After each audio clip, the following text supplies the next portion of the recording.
জীবনে বিজেপি কিন্তু এই বাংলায় ক্ষমতায় আসতে পারবে না, কোনো জায়গায় পাবে না বিজেপি। 26-এর পরে বিজেপি করার লোক পাওয়া যাবে না। আমি আগেও কথাটা বলেছি, আজও বলছি।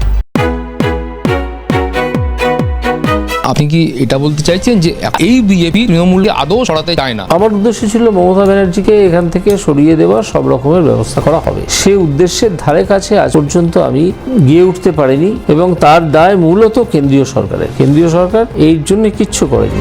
গুচ্ছ গুচ্ছ অভিযোগ তাদের বড় বড় নেতার বিরুদ্ধে, একটাও তদন্ত হচ্ছে, একজনকেও কাস্টোডিয়াল ইন্টারভেনশন করা হচ্ছে, কিছু করা হচ্ছে। নির্বাচন কমিশনের কাজকর্ম নিয়ে আমার কিছু সন্দেহ তৈরি হয়েছে। তার লিস্টে গন্ডগোল করার জন্য 4 বা 5 অফিসারের বিরুদ্ধে এফআইআর করার নির্দেশ দিয়েছিল এবং তাদেরকে সাসপেন্ড করার কথা বলা হয়েছিল। এফআইআর করা হয়নি এবং এই করা হয়নি বলে, করার কাজটা ছিল রাজ্য সরকারের, করা হয়নি বলে সে সম্পর্কে ইলেকশন কমিশন আজ পর্যন্ত পশ্চিমবঙ্গ সরকারের বিরুদ্ধে বহু হুঙ্কার ছাড়া সত্ত্বেও কিচ্ছু করে কেন করেনি?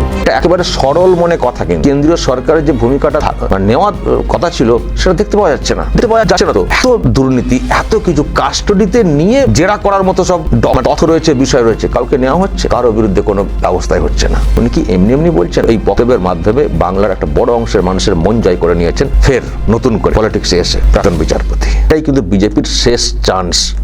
যে প্রশ্ন প্রাক্তন বিচারপতির মনে তৈরি হচ্ছে, যে প্রশ্ন আমার মনে তৈরি হচ্ছে, যে প্রশ্ন আরো অনেকের মধ্যে তৈরি হচ্ছে, সেই প্রশ্নের সঠিক উত্তর বা আমাদের যে ভাবনা সেটা যে ভ্রান্ত ভুল সেটা প্রমাণ করার দায়িত্ব কিন্তু বিজেপির।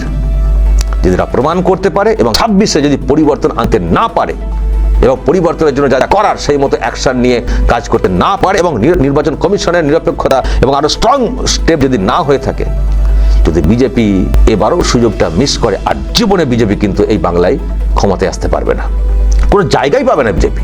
26-এর পরে বিজেপি করার লোক পাওয়া যাবে না। আমি আগেও কথাটা বলেছি, আজও বলছি। অনেক সুযোগ কিন্তু বাংলার মানুষ বিজেপিকে দিচ্ছে, কিন্তু বিজেপি যদি মনে করে, কেন্দ্রীয় বিজেপি, যে আমার ওই মানুষের আবেগ নিয়ে আমি আমার এই দিকটা ঠিক রাখবো, ও পশ্চিমবঙ্গ ভোগে যাক, আমি পশ্চিমবঙ্গের নেত্রীকে অন্যভাবে কাজে লাগাবো, তাহলে এটাই শেষ চান্স। বাংলার মানুষ এখনো এবারের জন্য বিজেপিকে ভরসা করছে।